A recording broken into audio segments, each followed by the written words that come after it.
Hello and welcome to Shoot the Hostage. I'm Sarah. And I'm Dan. We're a movie show that delves into a different film each week based around a theme. This season, the theme is cops. Like all good podcasts, this show contains explicit language and mature content, as well as major spoilers for the movie that we're covering.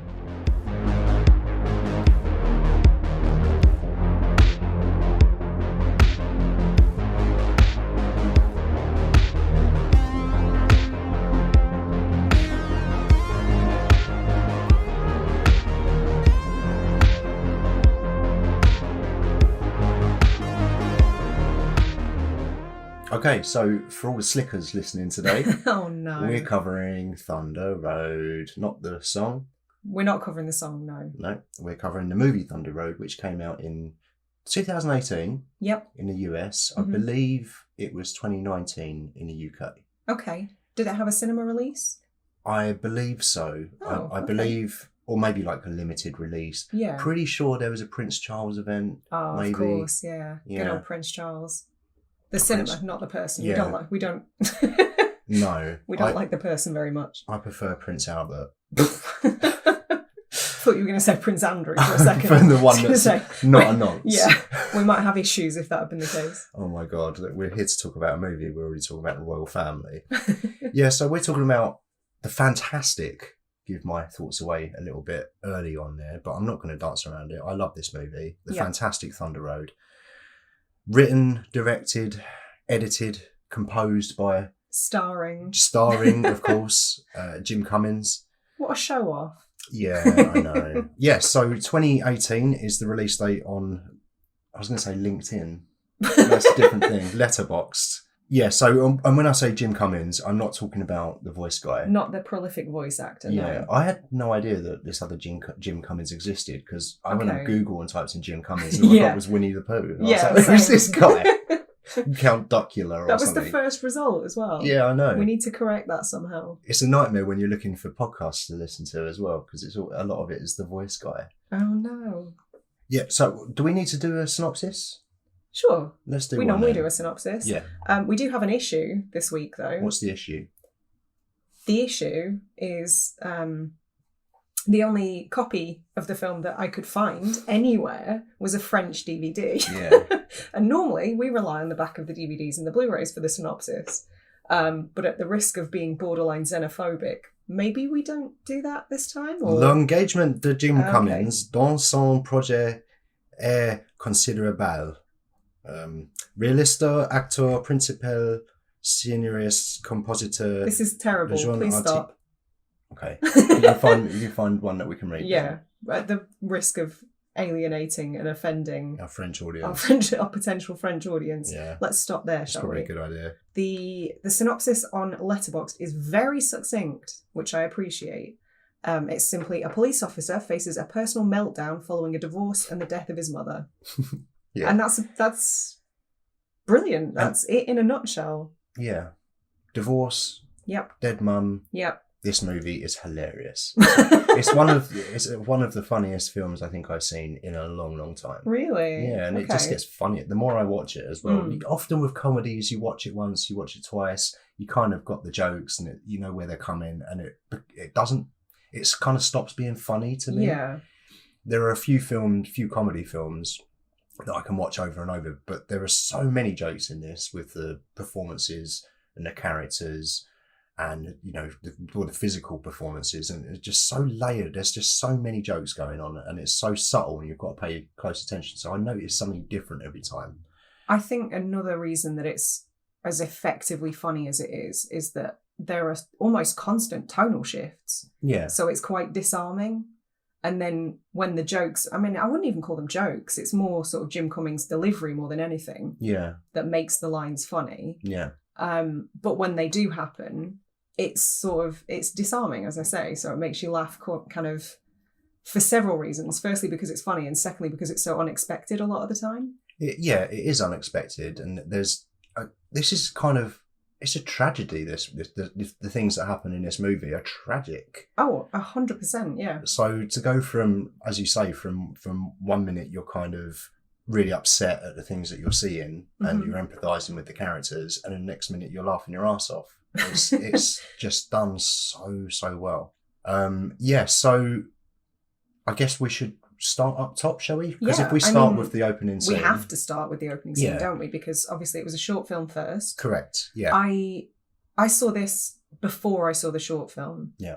Was it the same way around for you? Because you introduced me to this. I'd never seen it. I think so. I think I saw the feature first. Yeah. I certainly wasn't aware of the short film when it was released in 2016. But it was, so Jim shot for one day on a Saturday. He booked it like 3 months in advance. Like, shit, I've got to write something. He'd written this thing. And he did 6 complete takes, because it's all one take, the short. Yeah. 12-minute long take. Yeah, that's fucking impressive. Yeah. Straight out of the gate, like... Yeah, it's insane. But it's the amount of preparation that he puts into it. He just basically knows it off by heart, and all of the comedy beats are exactly the same. The little looks to people and like an eyebrow raise. It's all kind of... He calls it forensic comedy. Okay, I like that. Yeah, it's good. But so 12 minutes short. And it's him dancing at his mother's funeral because he's trying to explain that he bonded earlier on in his life with his mum over the song Thunder Road. And he's explaining the lyrics to people, and it's really funny. He's trying to put on a tape, and then he does a little dance. Halfway through the dance, he realises that he should have just put it on his phone. It's just jokes galore. But so that's the short film. But the short film actually became the first 12 minutes of the feature. Yeah. He had success with the short film. He took it to Sundance. He won Sundance, South by Southwest, and he decided to develop the feature. He only spent $190,000 making the feature film, which is insanely low. That's incredible. It was part Kickstarter. Okay. He raised $36,000 on Kickstarter. He put some money in, he put in his savings, his producer put in some of their savings, and then a bunch of people got in touch and said, can I buy a share, a piece of the film, basically. So a bunch of people put in $12,000 each, and they all got like 1% or something. So they're going to continue to make money from this movie. And I think last podcast I heard Jim Cummings on, which was recorded maybe earlier in 2023 or late 2022, I think it's made about $1 million now. So from 200 grand to $1 million, it's not too shabby. Not at all. Yeah, it's not too shabby. So huge success with the short. Decided to go on and make the feature, and as we said, basically slots the short film into the start of the feature, and then it kind of develops from there, and you get to know more about the character outside of the first 12-minute long take. I love that, and I love some of the techniques that were kind of utilized as well. I'm a huge fan of the 70s. Like, that's my favorite decade for many reasons, but particularly cinema. I'm a big fan of a lot of the techniques that were utilized and popularized in the 70s, and just that, like, I get chills. I really dug that very, very slow, intense zoom. I love that. But that's quite retro, isn't it?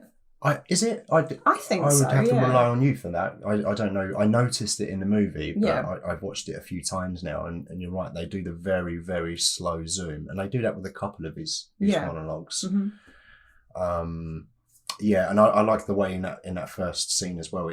When he's kind of explaining the song and he's doing some hand movements, the camera follows his hand, and it goes and focuses on Roz, his ex-wife, and she's kind of looking dumbfounded back at everyone, like, I don't know what's going on. I don't know, it's losing it. And then it goes back to Jim, and he's kind of mid dance throwing his arms around.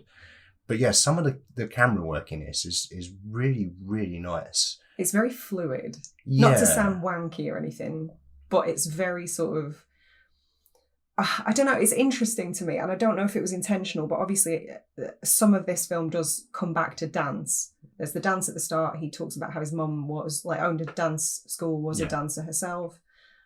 He has to sell the dance school, obviously culminates in the ballet at the very end.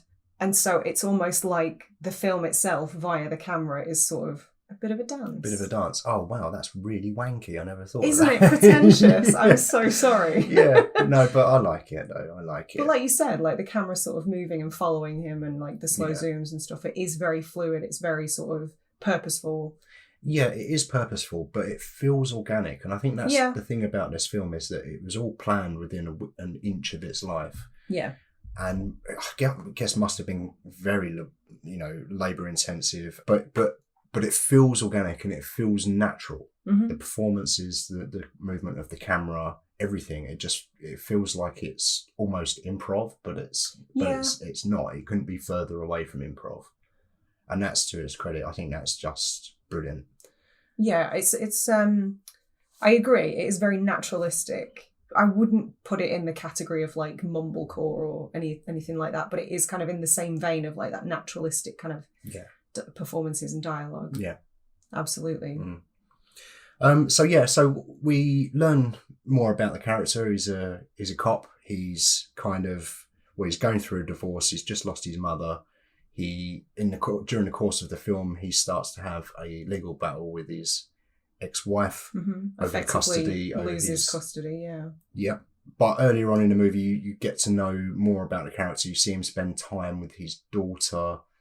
I think one of my favourite scenes is when he's picking up Crystal, and Roz comes out and he bips the horn, makes her jump, and then clearly that there's no love lost between those two. And he kind of says to her, Roz, there's some construction work going on up the road. But the signs are very small, so just keep an eye out. I'd hate to see you and Chris get hit by a fucking train. And that just makes me die every time. I've watched this quite a few times now at this point, and it just makes me die every time. I love it. And later on, he apologises for that off-colour comment. But he's just full of rage. He's very angry, and he's very, oh God, he's so petty. His character is just so funny to me. Everything that he does, he's subtle.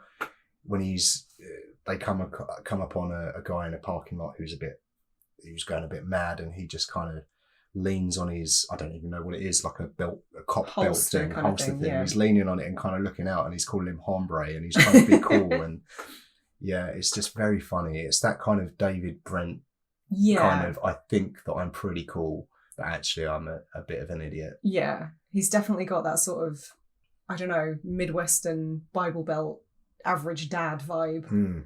Kind of amplified by his wardrobe as well, because the glasses on the chain just killed me. That's one little of the touches like that. One of the few scenes where he's not wearing his police uniform, because he wears it to the court, which I guess is a good move, right?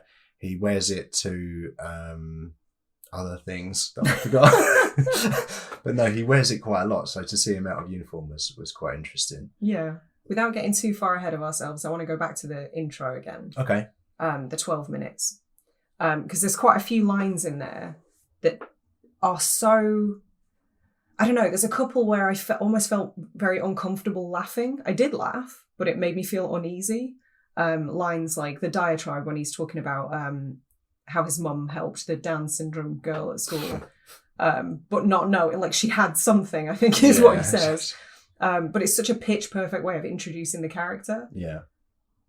Just with a handful of lines. Like he means well, but he's a fucking idiot. Yeah.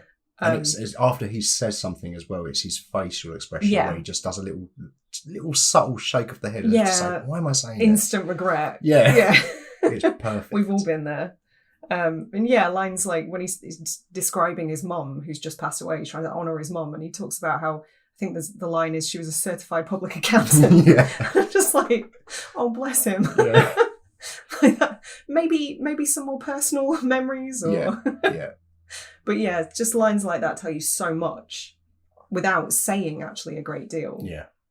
Which I think is the sort of the genius of the script here. I think so, and it's you've got to pay attention to the dialogue in this movie because it reveals so much about the characters. Mm-hmm. There's another, if we're talking about the dialogue, there's another thing that he keeps saying where someone says, "Are you okay?" He says, "Yeah, I'm fine. If you see me wrestling an alligator, help the alligator." He goes, "That's something my dad used to say, apparently." So he doesn't know, he's just, it's a very subtle thing, and that comes up again actually in when he's having a parent-teacher meeting, and he begins to say it, and then he stops himself and he says, "Never mind." I didn't catch that, actually. Yeah. That's clever. I noticed that the second time watching it for the podcast this week. But yeah, the intro is so impressive to me because it's just a complete one-man show. Yeah. And there's no I don't know why they didn't play Thunder Road. I mean, I guess that's either part of the joke or they couldn't afford the rights to the song, because I imagine licensing Bruce Springsteen is probably not cheap. Well, when he made the short, they shot it with the song. Right. I don't remember the short. I haven't watched it for the show. I probably should have, but I didn't, so fucking deal with it. He shot the short. He used the Springsteen song. Mm-hmm. And then it won Sundance, and he was like, shit, I'm going to have to start distributing this. I need to get the permission. Oh, shit. So okay. he'd written to Bruce Springsteen. He loved the short. And was like, look, send me $1,000. Oh, and you got the boss's approval. Yeah. Amazing.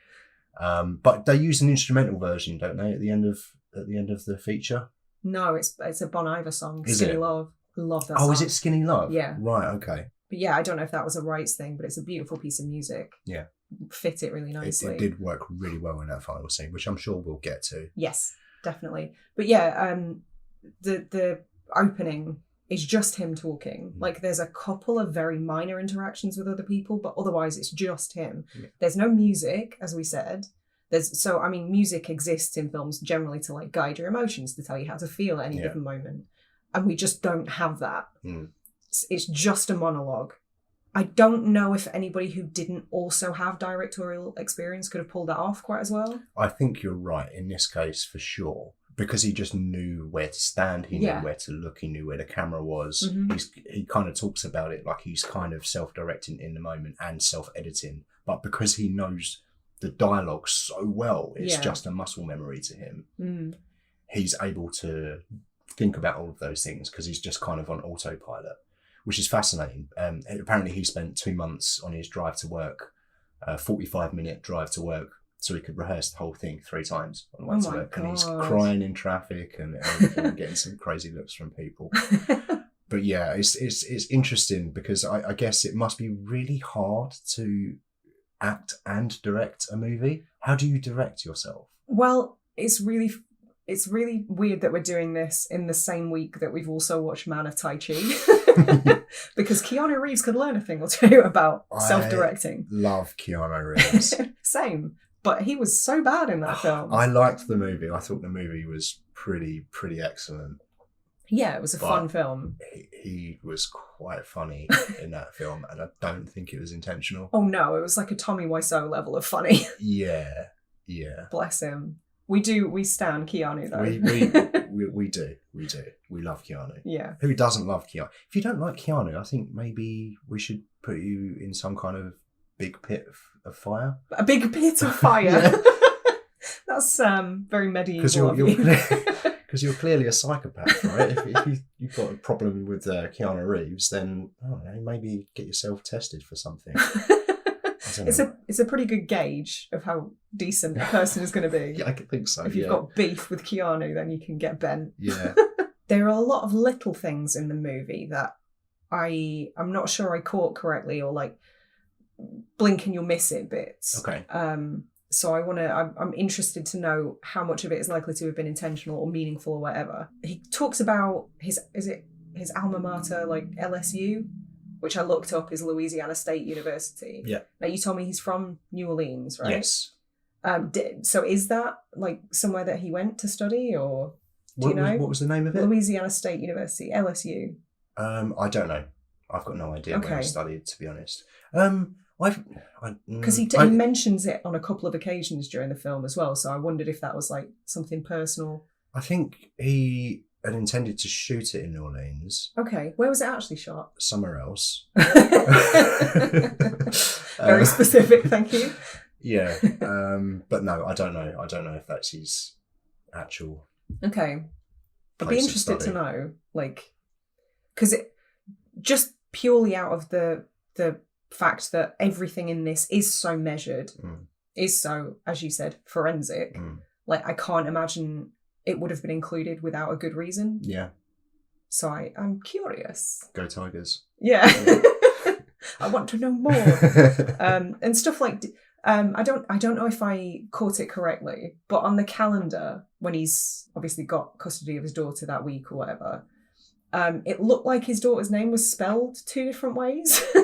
Because he had her name on each day that he was looking after her. Yeah. And it looked like on one day it was Crystal with a K, Right. And I don't know if I imagined that. Okay. I meant to go back and check. Right. And I didn't have chance in the end. Okay. So I wondered if that was in fact correct.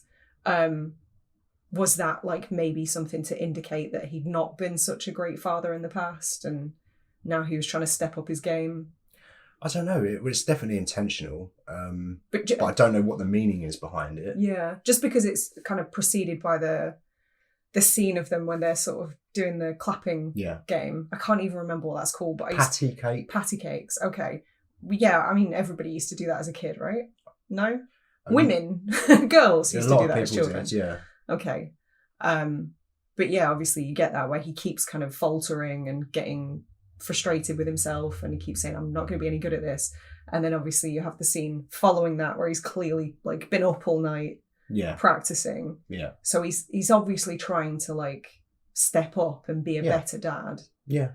And there's a few occasions with stuff like that. And I just really appreciated it. Like, again, it tells you so much about the character. He's so desperate to be a good person and be the person that other people need him to be. Yeah, it's interesting because you mentioned that, and I think you get some clues throughout the movie about one of the reasons that his marriage had broken up, and I think it's because he spent a lot of time at work, essentially. Right, okay. Oh, yeah, because they talk about him being like a decorated police officer. He's obviously quite good at his job. Yeah. Well, yeah. Until he's not. Yeah. So maybe he wasn't that present with Crystal. I mean, spelling the name wrong seems a bit much. But I'm not going to double down on that. Yeah. No, listen, you must have seen it. You must have seen it, and there must be a reason for it. It's just trying to figure out what that reason is. Mm-hmm. He definitely is trying to be a better father because, as you say, he stays up half the night trying to learn the patty cake thing. And she gets up in the morning and they do it, and she's very impressed that he can do it very quickly. So that, that kind of worked. The little girl was great as well, actually. Yeah, she was very good, actually. She wasn't in it an awful lot, but she had a couple of really important scenes, that being one of them, and then towards the end of the movie as well. But yeah, she was excellent. I'm always dubious about child actors because some of them, I mean, I'm not going to be harsh, like they're children. Yeah. But there's a huge kind of diversity in terms of acting ability, shall we say. Yeah, most kids are shit at acting. Yeah, I was trying to be far more diplomatic. Yeah. Well, I think it depends what they're doing, really. Like, if you just say to them, just pretend you're playing or whatever, I know nothing about kids. I don't even know why I'm talking about this. I know nothing about children. But they just mostly seem like shit actors. Yeah, that's kind of what I was trying to say, but with more flowery words, I suppose. Snowflake. But there's the saying, isn't it? Like, never work with children or animals. Yeah. This is going to sound like a dig, and I don't intend it to be, but in a lot of films that have maybe a similar budget to this kind of thing, your expectations are maybe a little bit lower in terms of what the acting threshold is going to be, right? Would you agree, or? I don't think I've ever had that thought, no. Okay. I don't think I've ever thought, this is low budget, I bet it's going to be shit acting. Maybe it's because I've been so immersed in the horror genre for such a long time, because that is definitely the one genre where the lower the budget, the worse everything is going to be. Yeah. Largely, not always, but I've seen some shocking stuff. I mean, everything that Charles Band has ever done, for example. Very low budget. He's very passionate about his craft, but very low budget, and the acting is a little bit wonky, shall we say. So my expectations were not tremendously high, knowing the budget, not knowing anything about anybody involved at the time, the first time I saw this anyway. So my expectations were kind of blown away. They were shot apart. It was incredible. Everybody in this film was so good. And it probably is a result of... I mean, it's good directing. Good directing, but also just rehearsal after rehearsal, I imagine. I mean, certainly Jim Cummings works that way, and I imagine that he probably...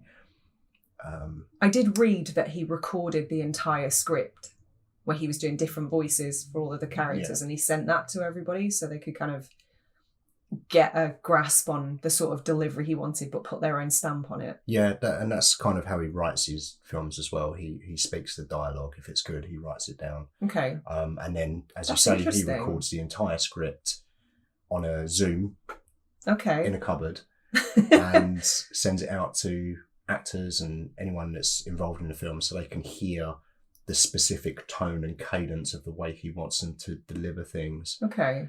So it's what he says is that on a So what you're saying is he's a bit of a control freak. Well, I joke. Listen, it's his baby. He wants it how he wants it. And what he says is that he sends it. He sees a script, this big white document with words on, but it's got no context. Yeah. Right. Obviously, you can write things in there like, I don't know, I've never written a script, but you can put things in there to clue you into how the characters are feeling or what's going on, or insert a song name or whatever. Yeah. But if you do the actual podcast, like I say, you can do the tone of voice, you can do the delivery, whether it's softly spoken or shouted, which he does quite a lot of in this movie, a lot of ranting. So the podcast, recording it as a podcast seems to work really well, and I think he does it on all of his stuff now. Obviously, since Thunder Road came out, we've had The Wolf of Snow Hollow and The Beta Test. Yep. All written and directed by Jim Cummings. And I think he just makes his movies that way now. I think that's just the way he works. And it seems to work, and it's if it's effective, why not? Yeah, absolutely. Definitely seem to work on this project. It's interesting you mentioned the other films. There's definitely a thread that ties all of his work together, isn't there? Like toxic masculinity. An element of toxic masculinity, yeah. Usually a man experiencing some sort of mental breakdown. That is present in all three of those movies. It's just a good man unraveling. Yes, that's the thing, isn't it? Because they're all essentially good men to a varying with the degrees. exception of the beta test, perhaps. Yes, I knew he was going to say that, and I agree with you. He's definitely the most arsehole of those three characters. But I still feel like he started somewhere that was in a good place and maybe got corrupted by the system. Industry. We're not here to talk about the beta test. I do have it on pre-order, so we'll be watching it. Oh, that beautiful Arrow release. Oh my God, it's so gorgeous. Yeah. If you're a fan of the beta test, they have a very nice release on Arrow at the moment, but I imagine it's probably going to sell out pretty soon, so get hold of it quick. Actually, by the time this episode goes out, it's probably sold out. So fuck up yours. You just teased everyone. You can borrow mine. No, you can't. Yes, so you're right. There is certainly a thread that carries through all of his films. No, but that's not a criticism by any means. Not at all. It works. But it's obviously something that he enjoys exploring. Yeah, and I think you can take a toxic, and I think it's quite relevant at the moment as well. I guess it's always been relevant, but particularly with the beta test, it's talking about some stuff that's been heavily publicised in the last few years. And I think just that toxic masculinity character is a good central focus point for a script, because you can do offshoots and go various directions with that. But that one thing is so interesting. It's so pathetic, tragic, and funny.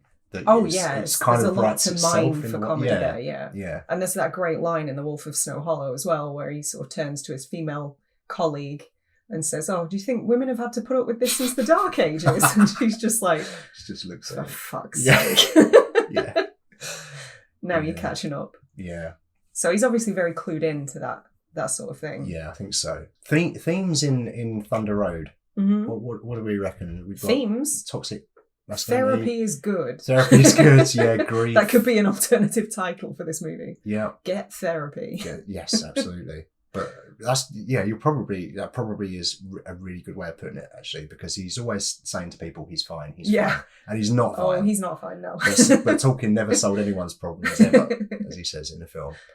But grief. I feel like he's exploring grief in this quite a lot, generational trauma. Well, and in Wolf of Snow Hollow as well. Yes. He's always losing a parent. Yeah.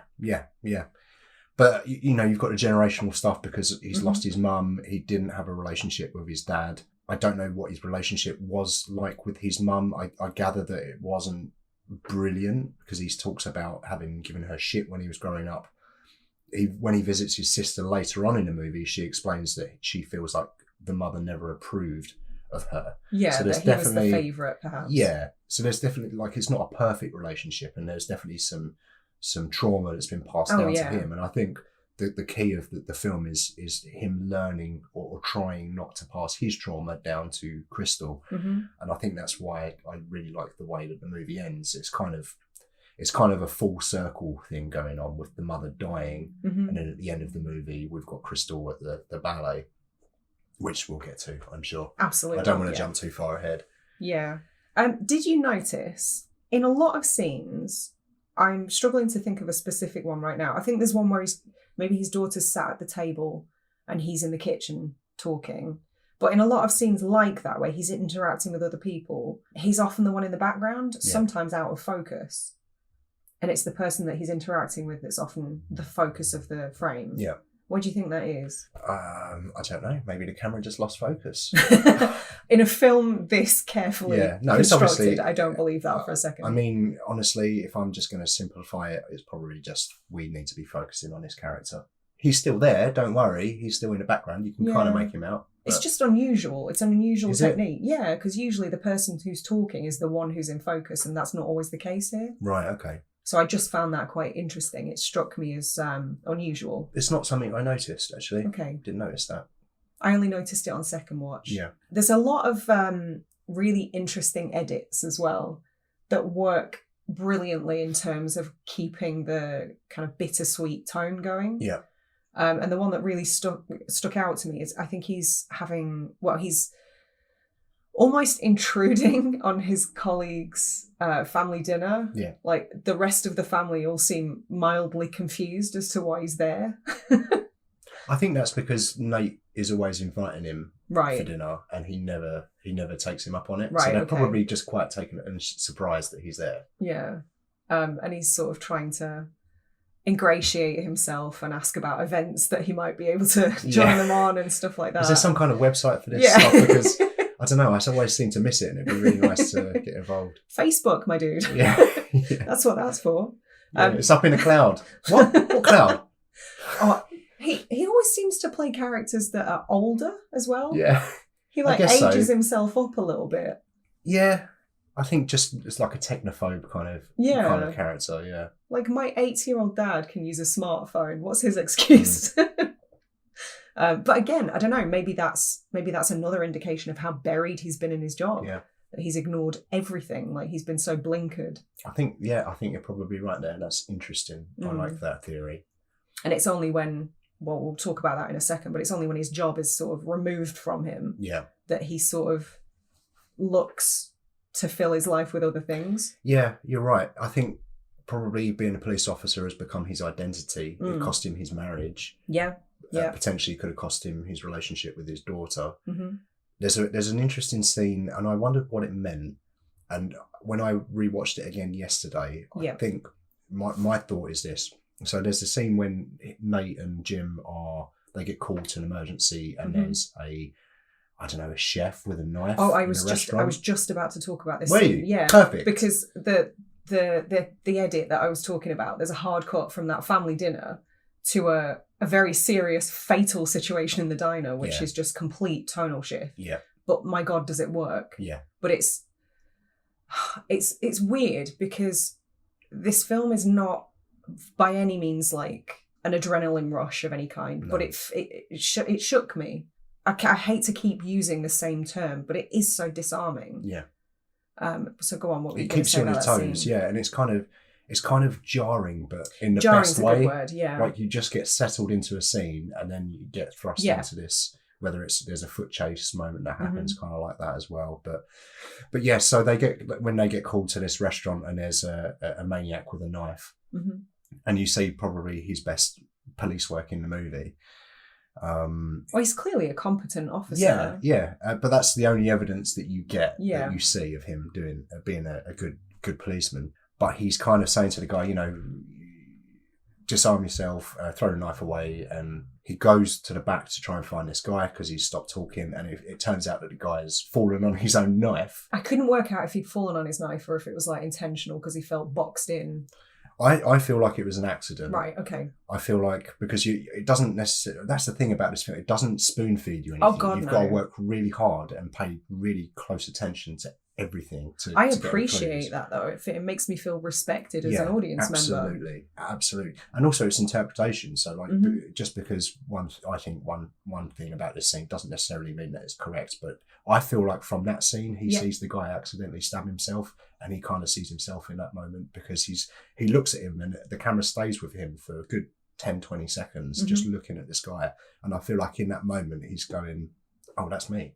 I'm if I don't do something soon, I'm going to metaphorically stab myself in the chest. Have a breakdown and start wielding a knife. Yeah, whether it's having a breakdown or whether it's just or something more serious, car accident or whatever, because he is losing it in this movie. And he does. He ends up getting fired from the force by doing some reckless stuff in the parking lot. But you can see how he's gotten to that moment, and I just feel like from that restaurant scene, I feel like that's him acknowledging that he probably needs to do something. Not that he acts on it immediately, because he doesn't, but it's kind of true of life though, isn't it? Like you think, oh, I need to work on this thing. You don't necessarily start working on it straight away, but it's in there and you know that you need to work on it at some point.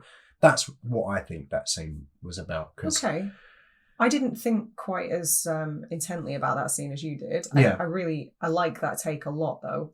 I just saw it more on face value, I suppose. Like he was just sort of slowly being broken down by having to witness all of these atrocities. Like, I mean, obviously we've covered a pretty wide array of cops this season. We have, but very few of them have been sort of serious in nature and have, concentrated on actual good people and competent police officers. Yeah. And I think it's sort of important to note what they must go through. Yeah. I guess End of Watch is the closest comparison to show you the sort of really traumatic stuff that they must have to deal with on occasion. Yeah. Maybe not daily, but very often, the kind of things that they have to witness and be involved in. Yeah. And I saw it more as just him kind of reaching his breaking point incrementally. Yeah. Like it's just another traumatic thing he's had to witness and live through. I think, you're probably right. I think that... Well, both interpretations... both interpretations can be true. Absolutely, yeah. He does mention that later on when he's having a rant in the car park. I saw a man fall on his own knife this week. I don't need that. So, you're reading of it just being a difficult job, and these things kind of pile up on you. And if you're not careful, can push you, can nudge you down a dark path. Yeah, for sure. I mean, a completely separate note, but one of my good friends is a social worker. Yeah. And she's been on the job for longer than is recommended, because the standard is that you're not supposed to do that you're not supposed to work on the front lines effectively for more than a few years, because it can damage you so much. So traumatic. Yeah. So I mean, it is like a proven thing.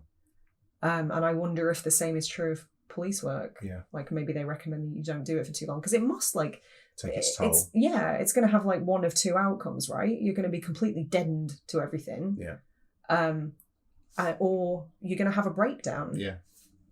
Yeah, absolutely. Like mental health for police officers is probably an area that they should really concentrate on, right? So having said that, I don't know. Maybe they do. Maybe. I would be surprised though. When people say defund the police, perhaps it should be fund their mental health more than anything else. Yeah, I think it would do us all a favour. Yeah, absolutely. Yeah. So he's kind of he gets served some court papers at one point, and Roz is trying to get sole custody of Crystal with her partner Chris. So that kind of sets off him having to hire a lawyer.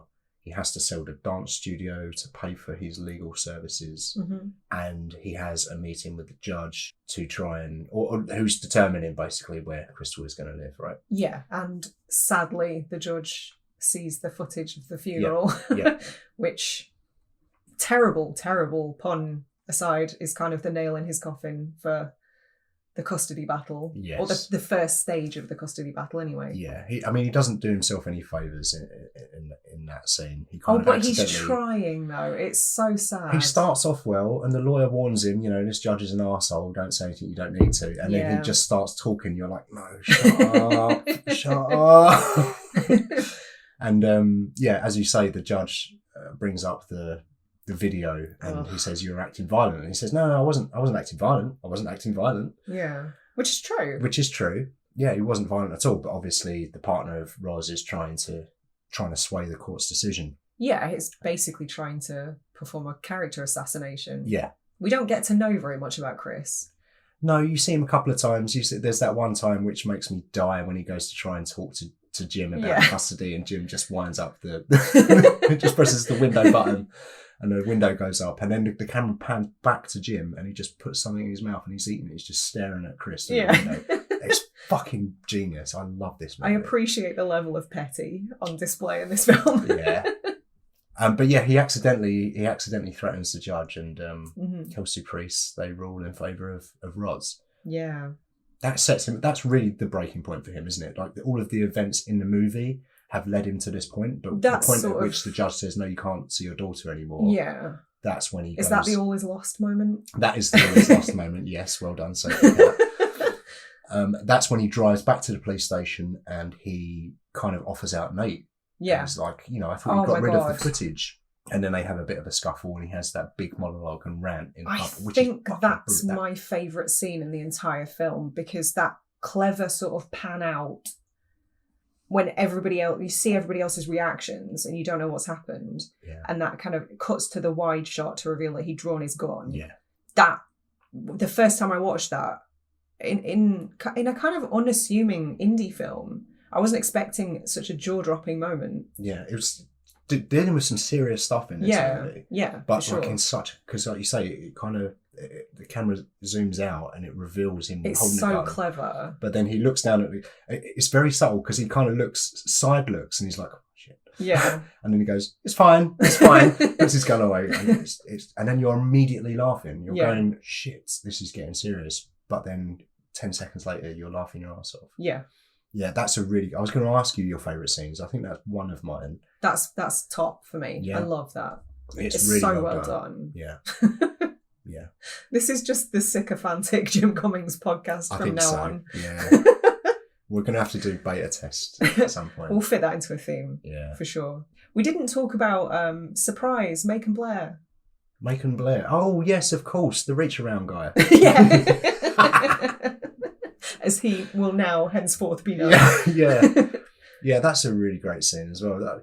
I would struggle to pick my favourite scene from this movie. I've got like 5 that are joint favourite, I think. Jostling for top position. Yeah, and this is one of them. It's the parent-teacher meeting when he goes to yeet the desk. Yeah, that's right. They're having a discussion about, obviously, Crystal and her performance at school, and the teacher enlightens Jim in that she's having difficulties reading. She's become a bit of a problem child, but also she has some learning difficulties. She can't really read. And Jim's really disappointed because he has... he feels like he's failed her. He's dyslexic himself. Yeah. And, he feels like he's failed her. And he like you say, he stands up, he picks up the desk and he goes, I'm going to hum this desk across the classroom. And the teacher goes, I'd rather you didn't. That's Crystal's desk. And then there's about a minute of him just coming back and sitting down and stroking the desk. And then he very slowly looks up and smiles at the teacher and then just continues. And then Macon Blair very subtly picks up the scissors from the desk, puts them in his pocket. Just jokes everywhere in this film. I love it. I was very happy to see Macon Blair, if that is how you pronounce his name. Is he a Blue Ruin? He is. I fucking love that film. Is he a Green Room? Yes. Right, so it's a bit of a Saulnier. He works with Jeremy Saulnier, has worked with him quite a few times. Murder Party as well, I believe. Okay. And I enjoy Jeremy Saulnier's movies a lot, and I enjoy what I've seen from Macon Blair as well, because obviously he directed I Don't Feel at Home in This World Anymore, which I absolutely adored and does not get enough love. Yeah. Melanie Linsky and Elijah Wood, Dreamcast. Yeah. And they're back in Yellow Jackets again, and I couldn't be happier. Together again. Yeah. So yeah, just the notion that they all might be friends makes me very happy. Is he a Nazi in Green Room? Yes. He's the good Nazi? He's if you can say such a thing. Maybe let's cut this bit out. Yeah. No, it's fine. He's like Patrick Stewart's kind of right-hand man, isn't he? Yeah, but he kind of is... He's having doubts. A sympathetic Nazi. Yeah. Yeah, he's having a crisis of conscience. Moral grey area, shall or we maybe say. all this Nazi stuff is not good. Oh, do you think? Historically. Do you think so? It's been not great, shall we say? Yeah. Yeah. No, I don't know. I enjoy seeing him. I do love Blue Ruin. I think his performance in that was fucking excellent. Yeah.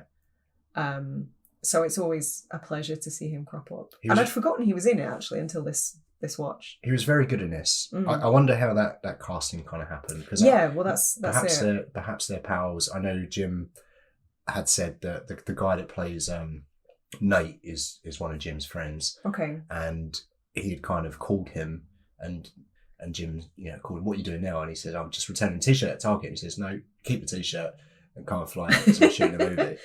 So he kind of works with his pals, I think, quite a lot. Yeah, I like that. Yeah. Obviously, it works well. Yeah. Apparently Nicolas Cage loves Thunder Road. I read that too. Loves it, and he really believes that Jim Cummings is one of the best actors and writers of all time already. And I think they're trying to get something going. I think that because obviously Pig is Nicolas Cage's, in his own words, it's his favourite movie that he's ever done. I loved Pig. Pig broke me. Yeah, fantastic movie. So unexpected as well. Yeah. And I just, maybe pre-Pig, I might not have been up for it, but post-Pig, I think post-Pig. We're in a post-Pig world. We're in a post-Pig, reality. I think Nicolas Cage and Jim Cummings could do something really interesting together. I mean, Nicolas Cage is such a talented actor, but he, for a while at least, became a bit of a joke, a bit of a parody of himself. Yeah. And I think it's a joke that he absolutely leans into, don't get me wrong. Yeah. He's great. I mean, we saw Renfield recently. He's great at that sort of larger-than-life kind of camp performance, but he's so good when it's like really pared back in something like Pig. He's such a good, serious actor as well. I genuinely think he's one of the greatest of all time. Yeah, I agree. He has done some really terrible films, but I think that was... He seems to just do what he enjoys, and I fully respect that. There was that period where I think you had the tax bill thing. And he had to he had to pay that. So I think he did a bunch of like Left Behind, which that Christian airplane movie, whatever that's about. Langoliers adjacent or whatever. Maybe Ray Liotta's in that movie as a serial killer or something. Infinitely more interesting, probably what that movie was. I never saw it. Saw the ratings, looked shit. There was a bunch of stuff. That was a journey. He did a bunch of those movies, but I feel like in the last 3-4 years, maybe I think Mandy was probably the real turnaround. I think he's paid his tax bill, and now he's doing the things. Now he's doing passion projects. Yeah, Mandy's in his top 5 favourites. He loves Pig. He loves Mandy. Film. Yeah, he does some really interesting stuff now. And like you say, in Renfield, that was a perfect. He was great. Perfect comedy performance. Yeah, he was great. Or maybe Jim Cummings could have played the Ben Schwartz role in that film. I thought Ben Schwartz was great, and I wouldn't want to swap him out in Renfield. But I also would go and see the Jim Cummings version of that as well. I don't know. Maybe there's an alternate reality where that superior version exists. Almost certainly, yeah. Multiverse. Yeah. Multiverse Renfield.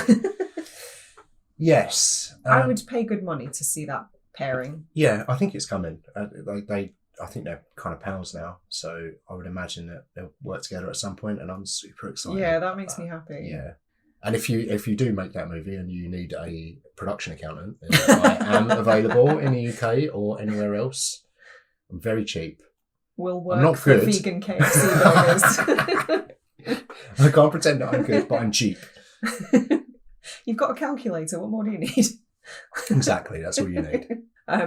How do you feel about the music in this film? I thought the music, I think it's very subtle, because I know when we were watching the movie, I think you mentioned to me that you hadn't noticed any music. The standard in most films is to have some kind of incidental music over a lot of the proceedings, especially those without much dialogue.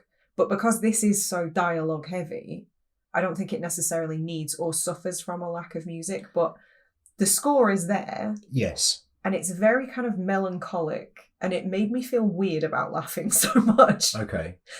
Yeah, do you know what? There are a few things in this film when you kind of feel, should I be laughing at this? Yeah. Yes, because it's funny is my answer. But yeah, you're right. There is a score. Mm-hmm. It's very subtle and it's very mood driven. Yeah.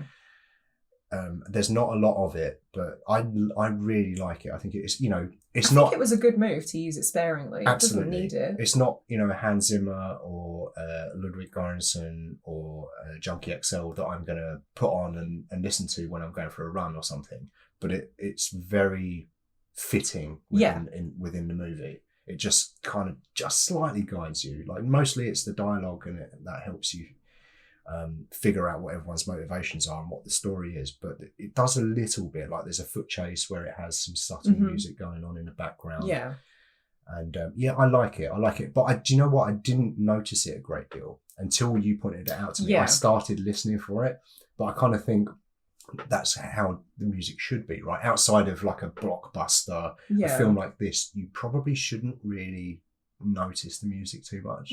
It should kind of work. Well, that's a good sign. Yeah, it's a good sign that it works sort of harmoniously with the rest of the moving parts. Yeah, I suppose. Yeah, and obviously, Jim did the. Don't tell me he did the music as well. Fuck off. Yeah, and he actually did catering as well. At the end of every night, he would cook all of the food for the next day in big old tubs of. I'm lying about that bit. He did you had me going for a second. I'm not going to lie. Well, he did everything else. Might as well. It would not surprise me. Why fucking stop there? I feel like such an underachiever right now. It's making me question every life choice I've made. Yeah. That's one of the things that I really like about this guy is that he'll go on podcasts and he'll talk to people about, anyone can do this stuff. He was a producer. He wasn't. He went and studied, and he was a producer for 6 years. So he did have a baseline knowledge that not everyone has access to. Yeah. However, what he did after that, kind of anyone can do. So you're telling me he's also humble? Yeah, he is. Yeah, I'm afraid to say. God damn. Yeah. Is he your favourite person working in the industry right now? I think he might be. Yeah. Now that Arnie's not doing much anymore. It's funny. I'd never heard of Jim Cummings until. I can't remember what we watched, but it was sort of not long after we'd met. Yeah. And we were talking about movies and things that we enjoyed, and I expressed my love for like very bittersweet kind of tragicomic films. Yeah. And you were just like, "Oh, have you seen Thunder Road? You'd love it." Yeah. I was like, "Thunder what now?" Yeah. And we watched it together, and I wouldn't say I was like blown away, but it made me very curious about his other work. Yeah. And obviously we got hold of the other films as well. And you're a big fan. 3 for 3. Yeah, they're all excellent movies. I think currently Thunder Road is still my favourite. I got a lot more out of it this time, I'll be honest. Yeah. It's interesting because I really loved it the first time I saw it, but I wasn't thinking about it. I wasn't analysing it. I just enjoyed it. Yeah. It was a perfect movie. Yeah, I think Thunder Road is my favourite. The beta test is quite close, I think. I'll have to give it a few more viewings, and then we've only seen that the once, haven't we? Yeah, and The Wolf of Snow Hollow, excellent, but it's my third favourite Jim Cummings movie. It's funny because my instinct is to put that at number 1, but that's just because, again, my love for the horror genre. Yeah. So I feel like I'm a little bit biased in that. And Robert Forster was excellent in that as well. But I don't know, having thought about it a bit more, I find it very difficult to actually put his films in a tier list because there's not a lot to dislike about any of them. They're all excellent movies. Yeah. They are. I think my ratings tend to come from rewatches more than anything. Yeah. Like if I have 5 stars, rewatch value. I can watch it a lot. Yeah. Yeah, Thunder Road is quickly becoming a 5-star movie for me. But beta test, I can see that creeping up and up and up as well. I feel like I'm going to get... I loved it first time I saw it. Very, very funny and relevant. But I just feel like there's probably going to be a lot more that I get from it the second time round. Yeah, his films do seem quite dense. Yes, absolutely. And because they are quite dialogue heavy, they're sort of littered with insights and jokes and there's a lot going on. Exactly right, yeah. And you have to watch it a few times to get all of that stuff. Yeah, I would agree. So kind of winding up Thunder Road towards the end then, it gets very tragic and there's a scene which kind of made me gasp and put my hand over my mouth. And that's the point at which we find out that Roz has, I presume, had an accidental overdose. Do you know what? Another example of them not really telling you. It's ambiguous. You've got to think about it for yourself. Mm-hmm. I don't know, because maybe she's had an overdose. Chris, but he did, like, he's not very charitable in terms of his feelings towards her, but he does describe her as being a good mom. Yeah. I think during the court proceedings. That's right. So he obviously, I don't know, he doesn't seem like somebody who would have said that if it wasn't true. Yeah. So that's why I kind of maybe discerned that it was accidental. Well, I'm not sure whether it was accidental or not. I don't think there's a clear answer. There is a piece of dialogue. Well, it almost doesn't matter. It's kind of it doesn't really matter. But when because obviously Crystal finds Roz and she calls it into the police department, and then that's when they pull over Jim, who's driving, and he has that. God, I've got to say this part because it's wonderful. He gets pulled over and he says, I've not been drinking. Yeah. I've not been drinking. Why are you pulling me over? I haven't been drinking. And then he goes, oh, where's your phone? We're trying to get in contact with you. And he said, what? I've been drinking. What? Yeah. And then he tries to smash the windscreen because he locks himself out of his car, and that is just brilliant. The way apparently caught himself quite seriously doing that, and to this day has a scar on his hand. Oh, really? Yeah, I read, I can't remember where I read it, but apparently he was bleeding quite profusely, but just powered through and then super glued his wound together. Oh my God. Which is straight out of a horror film. I thought that only happened in action movies. Yeah. That or like duct tape. Yeah. They're the go-tos. Yeah. But he gets alerted to this call that's been made by Crystal to the police, and unfortunately Roz is dead. So I guess he's kind of won that custody battle. By default, yeah. So it's a happy ending. Yeah, ultimately. Yeah, no, it's a tragic ending. It is. But just the scene at which he's alone with her body. Yeah. And just that moment where he kind of has this, heart-wrenching moment, but then stands up and slaps her corpse. Yeah. Well, that did me in. He kisses her hand and says, so there's this really tender moment. This is from me and Crystal. Yeah. And he gets up and says, this is from my mother and Crystal's future husband. And he slaps her. And you're like, what the fuck? Like, because there's so much going on through my head watching that. Like, okay, so you're slapping a woman, but she's dead. It's a corpse. Is that worse? Or I've never seen this before in that film. Yeah. It's definitely not worse because she's dead, but I still don't feel comfortable about it. Yeah. So why am I laughing? Right? It's such an emotional roller coaster. All of those things are going on in the space of like 5 seconds. Yeah. It's fucking genius. It's brilliant. It's so well done. Yeah. But it did make me gasp. Yeah. The first time I saw that, I was just like, what the fuck? Every time I think I put my hands over my eyes, I'm like, oh my God, you can't do this. But at the same time, you feel like how cathartic that must have been for the character. Yeah. Because he did have a lot of, quite rightly, it seems, had a lot of resentment towards her. So that moment sort of was him kind of shutting the door on that relationship. I think so. Well, I think there was, it probably was quite a troubled relationship. There's the point where, earlier on in the film, where Nate is comforting Jim when he goes to his house and they have the bonding moment in the garden. There's the part where Jim says, there was a time where Roz had texted me, should we make out? But she was away on business, staying in a hotel. Yeah. So he called her out on it and said, are you cheating on me? And he said that he had to spend the next week in a hotel. So I gather there was a lot of that sort of stuff going on, and a long period of misery, I imagine. Mm-hmm. And as you say, probably went a long way to creating that resentment. And that's why he's telling her things like, I hope you don't get hit by a fucking train, and bibbing at her, because he fucking hates her. Yeah. And she's, they've obviously... There's no love lost there at all. Yeah. And they split up, and now she's done the worst thing and left her daughter.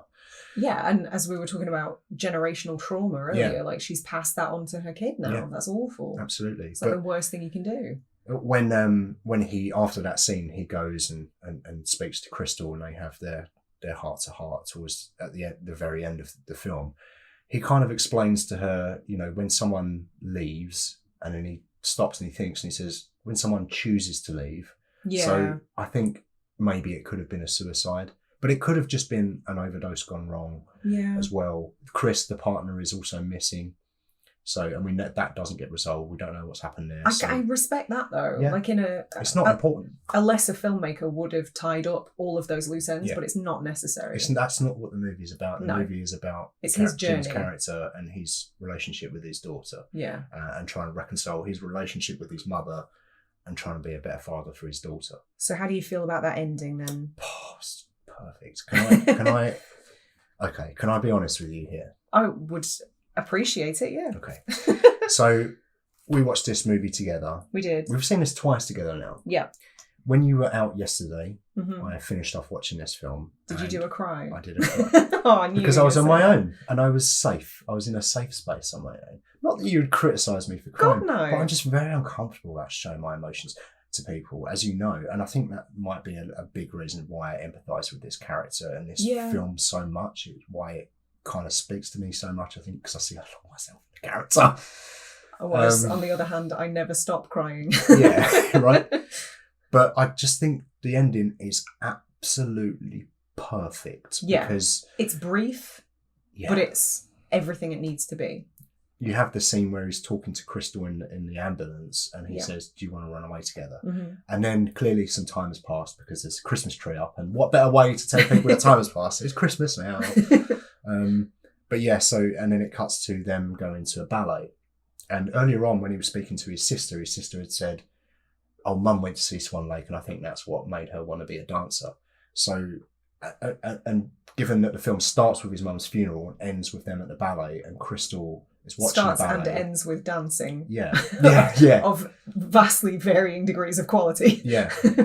Crystal and Jim are watching the ballet together, and Crystal leans forward and she's super interested. Engrossed. And Jim kind of side looks at her and he's like, shh. Yeah. Like, and then it clicks with him. He's like, oh, she likes this. Like, she's going to be passionate about dancing. And he just looks at her and just starts crying. And it's I love that a bit emotional talking about. This is not like me at all. It's the only point during the film where he experiences an emotion and doesn't try to suppress it. The only time. Yeah.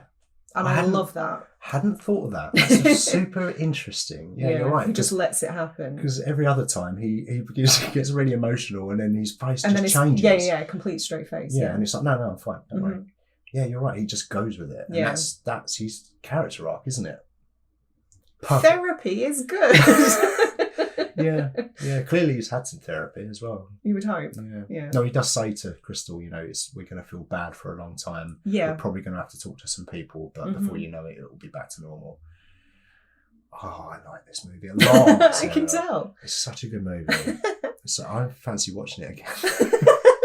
Right. Well, that's us done for Thunder Road. We're going to go watch it again immediately now. I had a blast talking about that. I'm glad we chose to include this one. It's very different to any of the other cop movies we've talked about. It's not like Police Academy 4, is it? It's worlds away from that. I would say it's worlds away from any of the Police Academy movies. Yeah. We've not really done a movie like this, but we've done a wide selection of. We've tried, films. Yeah. Would you say this is easily your favourite so far this season? It's difficult. I've got some of my all-time favourites, or one of my all-time favourites in here.